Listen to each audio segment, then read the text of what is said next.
Selamat pagi pendengar setia Radio Sky 104,5 FM. Anda bersama saya Tridevi dalam program Indonesia Hari Ini. Membawakan Anda kabar terkini dan terhangat dari dalam negeri.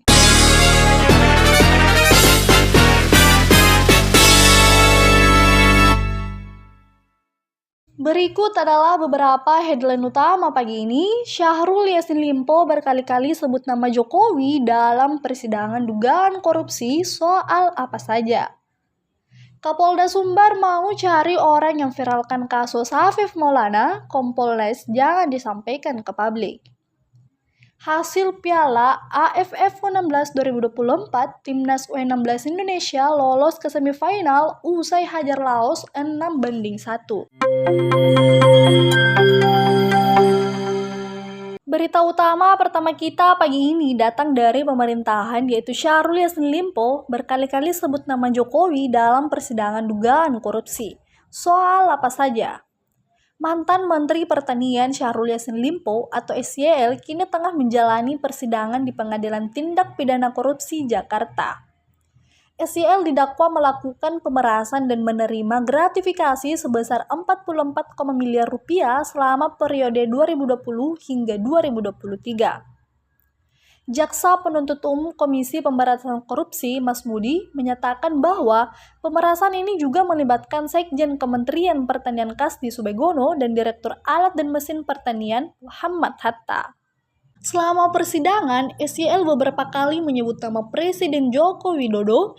SYL mengklaim bahwa kebijakan menarik uang dari bawahan adalah instruksi langsung dari Presiden Jokowi dan kabinet untuk mengatasi krisis pangan akibat COVID-19 dan El Nino. SYL bahkan mempertanyakan siapa yang sebenarnya bertanggung jawab atas tindakannya, dirinya sebagai menteri atau negara dalam persidangan. SYL juga mengeluhkan bahwa Presiden Jokowi tidak pernah memberikan penghargaan atas kinerjanya selama menjadi Menteri Pertanian. Meskipun SYL mengklaim telah berkontribusi memberikan dana sekitar 15 triliun rupiah setiap tahun untuk negara dari Kementerian Pertanian. Kita beralih ke berita kriminal, yaitu Ketua Harian Komisi Kepolisian Indonesia, Beni Joshua Momoto, mengomentari pernyataan Kapolda Sumatera Barat, Suharyono, yang akan mencari orang yang memviralkan kasus kematian Afif Maulana. Menurut Beni, pernyataan tersebut sebaiknya tidak perlu dilontarkan. Mengenai statement Kapolda Sumbar Inspektur Jenderal Suharyono itu, menurut kami memang kurang pas ya, sebaiknya itu tidak disampaikan ke publik, ujar Beni Momoto dalam diskusi bertajuk penyiksaan ASEAN Value yang diselenggarakan oleh Amnesty International Indonesia pada Rabu 26 Juni 2024. Menurut Beni, yang mungkin perlu dilakukan oleh Polda Sumbar adalah penyelidikan terkait orang yang memviralkan kematian Afif Maulana. Penyelidikan itu misalnya dengan mencari informasi tentang apakah ada atau tidaknya kepentingan di balik orang yang membuat viral kematian Afif Maulana.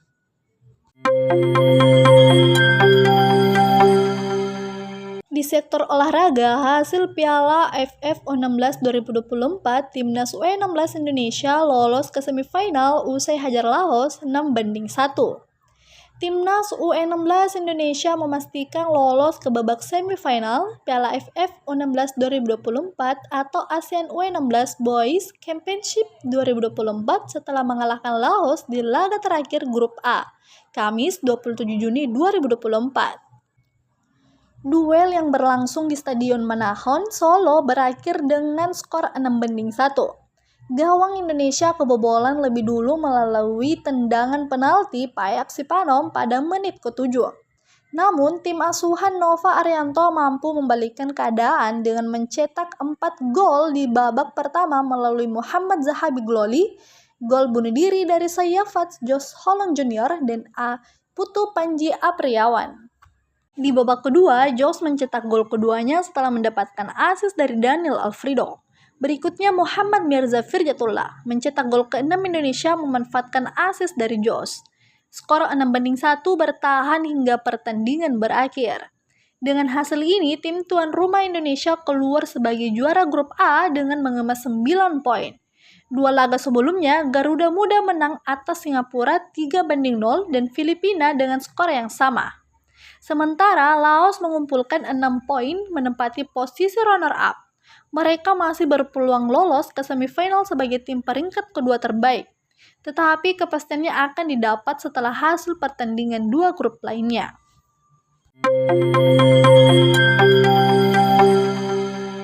Demikian rangkuman berita pagi ini. Terima kasih telah bersama kami dalam program Indonesia Hari Ini. Saya Terdevi, sampai jumpa di edisi berikutnya. Tetaplah di frekuensi Radio Sekai 104,5 FM untuk informasi lebih lanjut dan program menarik lainnya. Selamat beraktivitas.